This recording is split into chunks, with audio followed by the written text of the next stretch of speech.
ನೋಡ್ಬೋದು ಜನ ಕೂಡ ಅಷ್ಟೇ ಸಾಗರದ ರೀತಿಯಾಗಿ ಸೇರಿದ್ದಾರೆ.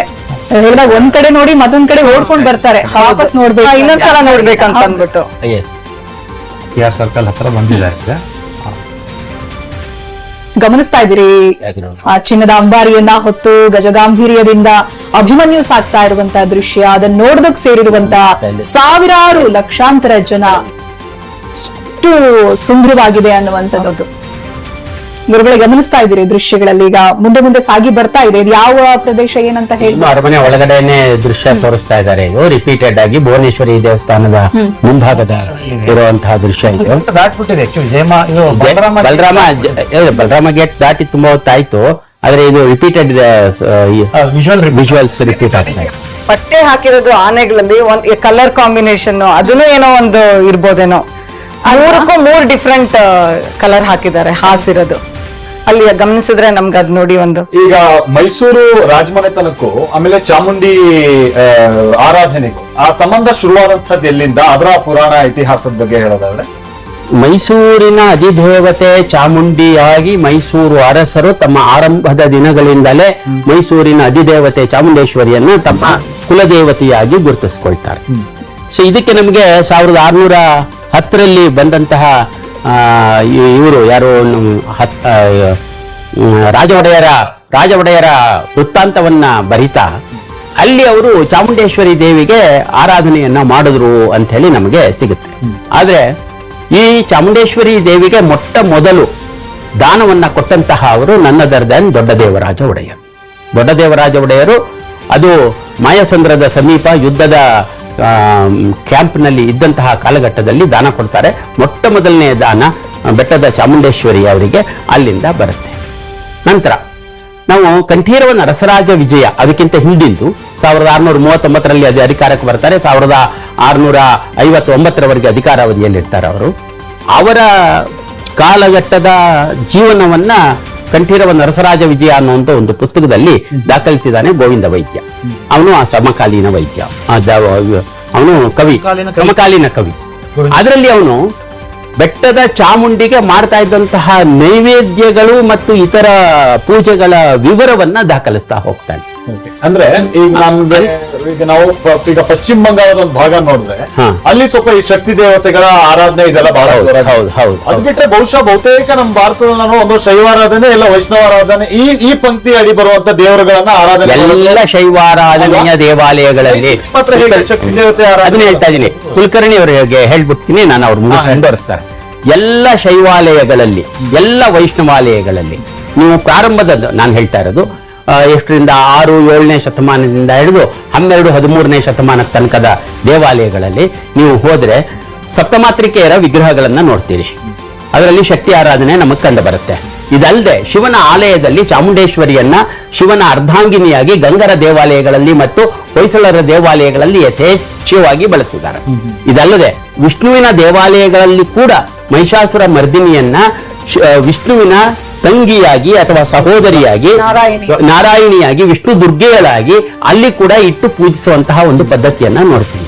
ಆದ್ರೆ ವಿಜಯನಗರ ಸಾಮ್ರಾಜ್ಯ ಕಾಲಘಟ್ಟದ ಹೊತ್ತಿಗೆ ದೇವಾಲಯದ ಅರ್ಚನಾ ಪದ್ಧತಿಗಳು ಮತ್ತು ಅರ್ಚನೆಯ ವಿಧಾನಗಳಲ್ಲಿ ಅಂದ್ರೆ ಸಾಂಸ್ಕೃತೀಕರಣಗೊಳಿಸಿ ಜನಸಾಮಾನ್ಯರು ಹೆಚ್ಚು ಪಾಲ್ಗೊಳ್ಳುವಿಕೆಯ ವ್ಯವಸ್ಥೆಯನ್ನ ಜಾರಿಗೆ ತಂದದ್ರಿಂದಾಗಿ ಶಿವನ ಅಂದ್ರೆ ಏನು ಮೂಲ ವಿಗ್ರಹ ದೇವತೆಗಳಿದ್ರೋ ಅವರ ಅರ್ಧಾಂಗಿನಿಯರಿಗೆ ವಿಶೇಷವಾದಂತಹ ದೇವಾಲಯಗಳನ್ನ, ಪ್ರತ್ಯೇಕ ದೇವಾಲಯಗಳನ್ನ ನಿರ್ಮಾಣ ಮಾಡುವಂತಹ ವ್ಯವಸ್ಥೆ ಜಾರಿಯಾಯಿತು.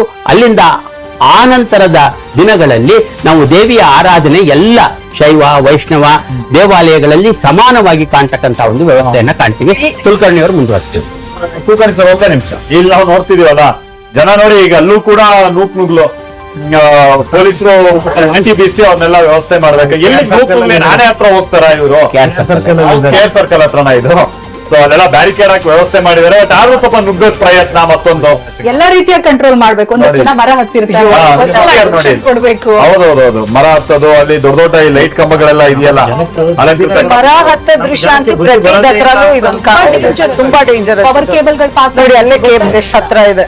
ಮೊನ್ನೆ ತಾನೇ ಕರೂರಲ್ಲಿ ಆಗಿರುವಂತ ತಮಿಳುನಾಡಲ್ಲಿ ಇದೇ ತರ ಅಂತ ದುರಂತ ಆಗಿದೆ. ಈಗಂತೂ ಜನ ಈ ಸೋಷಿಯಲ್ ಮೀಡಿಯಾ ತೀರಾ ಹೆಚ್ಚಾಗಿರುವಂತ ಕಾರಣಕ್ಕಾಗಿ ಸುದ್ದಿ ಹಬ್ಬೋದು ಬೇಗ, ಜನ ಸೇರೋದು ಬೇಗ, ಇತ್ತದ ಅನಾಹುತಗಳು ಆಗೋದು ಬೇಗ, ಫ್ಯಾನ್ ಫಾಲೋಯಿಂಗು ಜಾಸ್ತಿ ಫ್ಯಾನ್ ಫಾಲೋಯಿಂಗ್ ಜಾಸ್ತಿ, ಈ ತರ ಆಗೋಗ್ಬಿಡುತ್ತೆ ನೋಡಿ. ಇಲ್ಲೂ ಅಷ್ಟೇ ನೋಡಿ, ಇಲ್ಲೂ ಕೂಡ ಅಷ್ಟೇ. ಆ ಬ್ಯಾರಿಕೇಡ್ ಹತ್ರ ಎಲ್ಲ ಪಾಪಕ್ಕೆಲ್ಲ ಮಹಿಳೆಯರೆಲ್ಲ ಇರೋರ್ ಕತೆ ಹೇಳಿ ಅಲ್ಲಿ ಮಧ್ಯದಲ್ಲಿ ಸಿಕ್ಕಾಕೊಂಡು ಮಕ್ಕಳಿದ್ದಾರೆ ನೋಡಿ, ಆ ಮಕ್ಕಳೆಲ್ಲ ಒತ್ಕೊಂಡು ನಿಂತಿದ್ದಾರೆ. ಹೌದು, ಆಮೇಲೆ ಅವ್ರ ಮುಖದಲ್ಲಿ ಕಳೆನೂ ನೋಡಿ ಸಾಕಷ್ಟು ನೋವಿನ ಕಡೆ ಕಾಣಿಸ್ತಾ ಇದೆ. ಹೌದೌದೌದೌದು. ಈ ತರ ನಿಂತ್ಕೊಂಡು ಬ್ಯಾರಿಕೇಡ್ ಕೂಡ ಇನ್ನೇನ್ ಕೆಡವೆ ಬಿಡ್ತಾರೆ ಅನ್ನೋ ತರದಲ್ಲಿ ಇದೆ ಅದು. ಅಂದ್ರೆ ಆನೆ ಸಾಗೋ ಟೈಮ್ ನಲ್ಲಿ ಅಂಬಾರಿಂಗ್ ನೋಡ್ಬೇಕು, ದೇವರಿಗೊಂದು ಕೈ ಮುಗಿಬೇಕು, ಇಷ್ಟೇ ಉದ್ದೇಶ. ಆದ್ರೆ ಅದಕ್ಕಾಗಿ ನೋಡಿ ಎಷ್ಟೊಂದು ಕಷ್ಟ, ಆಮೇಲೆ ಅದಕ್ಕಾಗಿ ನೋಡಿ ಎಷ್ಟೊಂದು ನುಗ್ಲು. ಅಲ್ಲಿ ಕೆಲವರು ಮಹಿಳೆಯರು ಮಕ್ಕಳು, ಈಗ ಕುಲಕರ್ಣಿ ಸರ್ ಹೇಳ್ತಿದ್ದಂಗೆ ಅವ್ರ ಮುಖ ನೋಡಲಿ ಗೊತ್ತಾಗ್ತಾರೆ ಬಂದಿದ್ದಾರೆ. ಹೆಣ್ಮಗಳು ನೋಡಿ ಎಷ್ಟು ನೋವಿನ ಛಾಯೆಯಲ್ಲಿ ನೋಡ್ತಾ ಇದ್ದಾರೆ.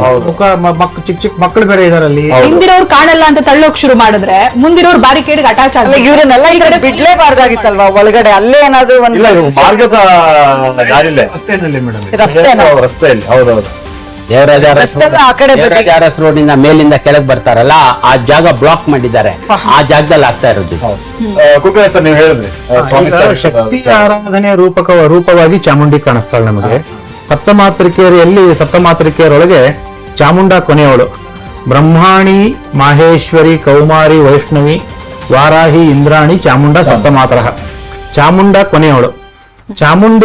ಚಮುಂಡ ಅನ್ನೋ ರಾಕ್ಷಸನನ್ನ ಸಂಹಾರ ಮಾಡಿದ್ದಕ್ಕಾಗಿ ದೇವಿಗೆ ಚಾಮುಂಡಿ ಅಥವಾ ಚಾಮುಂಡೇಶ್ವರಿ ಅನ್ನೋ ಹೆಸರು ಬರ್ತದೆ. ಸಿಂಹವಾಹಿನಿ, ದುರ್ಗೆನೂ ಹೌದು, ಭವಾನಿನೂ ಹೌದು, ಮಹಾಕಾಳಿನೂ ಹೌದು. ಶಕ್ತಿ ಆರಾಧನೆ ನಮ್ಮಲ್ಲಿ ಬಹಳ ಪ್ರಾಚೀನವಾದದ್ದು, ಹೊಸದೇನಲ್ಲ. 53 ಶಕ್ತಿ ಪೀಠಗಳಲ್ಲಿ ನಾವು ಇಡೀ ದೇಶದ ತುಂಬಾ ಈಗಿನ ಪಾಕಿಸ್ತಾನ ಹಿಡ್ಕೊಂಡು ಹಿಂಗ್ಲಾಂಬ, ಅದು ಕೂಡ ನಮ್ಮ ಒಂದು ಪ್ರಾಚೀನ ಶಕ್ತಿಪೀಠ. ಶಕ್ತಿಪೀಠಗಳಲ್ಲಿ ಸಾಕಷ್ಟು ನೋಡ್ತೇವೆ ನಾವು. ಆದ್ರೆ ವಿಶೇಷವಾಗಿ ಮೈಸೂರಿನಲ್ಲಿ ಈ ಚಾಮುಂಡೇಶ್ವರಿಯ ದೇವಸ್ಥಾನ ನಿರ್ಮಾಣ ಆಗಿದ್ದು ಸಾಧಾರಣ 11-12ನೇ ಶತಮಾನ ಇರಬಹುದು. ಅದಕ್ಕಿಂತ ಮೊದಲು ಚಾಮುಂಡಿ ಬೆಟ್ಟದಲ್ಲಿ ಮಹಾಬಲೇಶ್ವರ ದೇವಸ್ಥಾನ ಇತ್ತು. ಅದ್ರ ಬಗ್ಗೆ ಹೊಯ್ಸಳರ ಶಾಸನಗಳಲ್ಲಿ ಉಲ್ಲೇಖಗಳು ಬರ್ತದೆ ನಮಗೆ. ಸಾಧಾರಣ 1120-26 ಕಾಲಘಟ್ಟಕ್ಕಾಗಲೇ ಮಹಾಬಲೇಶ್ವರ ಇತ್ತು ಅನ್ನುವಂಥದ್ದು. ಆಮೇಲೆ ಚಾಮುಂಡೇಶ್ವರಿನ ಬರೀ ನಾವು ನಾಡದೇವತೆಯಾಗಿ ನೋಡೋದಿಲ್ಲ ಇಲ್ಲಿ. ಚಾಮುಂಡೇಶ್ವರಿನ ನಂಜುಂಡೇಶ್ವರನ ಪ್ರಿಯತಮೆಯಾಗಿ ನೋಡ್ತೀವಿ, ಧರ್ಮಪತ್ನಿಯಾಗಿ ನೋಡ್ತೀವಿ ನಾವು. ಅದ್ಭುತವಾದ ಲಾವಣಿಗಳಿದೆ. ಅದನ್ನ ನಾವು ಪ್ರಾಯಶಃ ಬೆಳಿಗ್ಗೆ ಮಾತಾಡ್ಬೇಕಾಗಿತ್ತು, ಮಾತಾಡ್ಲಿಲ್ಲ.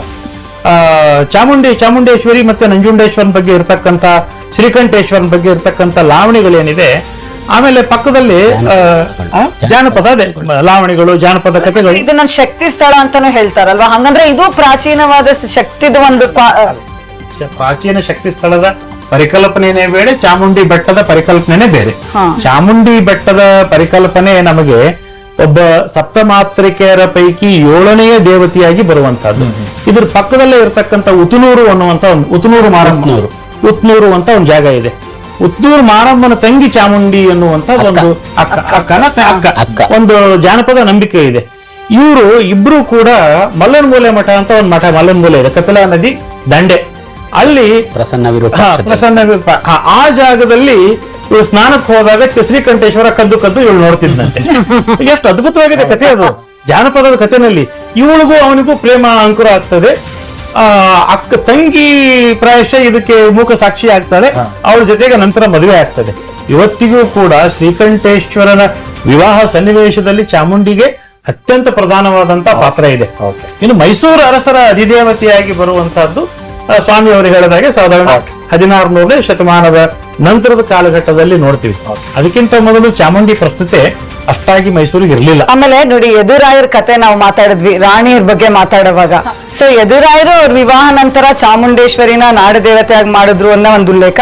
ಅದಲ್ಲದೆ ಇನ್ನೊಂದು ವಿಶೇಷವಾಗಿ ನೋಡಿ, 4ನೇ ಬೋಳ ಚಾಮರಾಜ ಒಡೆಯರ್, ಇದು ಒಂದು ತುಂಬಾ ಇಂಪಾರ್ಟೆಂಟ್ ಸ್ಟೋರಿ. ಚಾಮುಂಡಿ ಪೂಜೆ ಮಾಡ್ತಾನೆ, ಅವ್ರ ಗರ್ಭಗುಡಿಲಿ ಇದ್ದಾಗ್ಲೇನೆ ಅವ್ರಿಗೆ ಸಿಡಿಲ್ ಬಡಿಯತ್ತಂತೆ.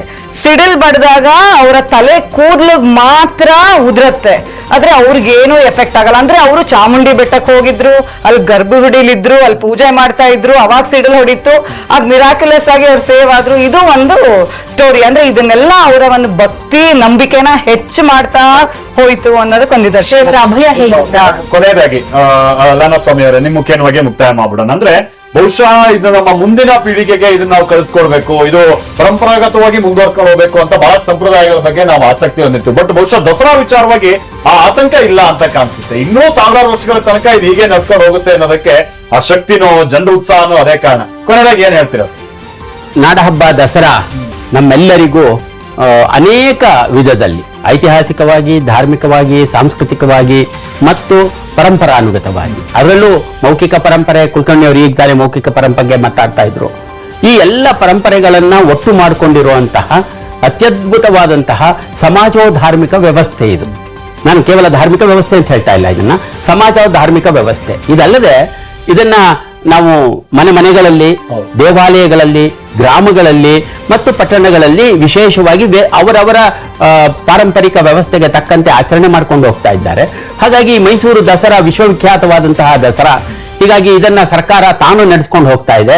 ಮಹಾರಾಜರು ನಡೆಸ್ತಾ ಇದ್ದದನ್ನ ತಾನು ಒಪ್ಕೊಂಡು ತಾನು ನಡೆಸ್ಕೊಂಡು ಹೋಗಿ ಅದನ್ನ ಜನರ ದಸರಾವಾಗಿ ಮಾರ್ಪಾಡನ್ನು ಮಾಡಿಕೊಂಡಿದೆ. ಇದೇ ವ್ಯವಸ್ಥೆ ಇನ್ನು ಮುಂದಕ್ಕೂ ಮುಂದುವರ್ಕೊಂಡು ಹೋಗುತ್ತೆ ಅಂತ ನೀವ ಹೇಳುವ ಹಾಗೆ ಇದು ಒಂದು ವಾರ್ಷಿಕ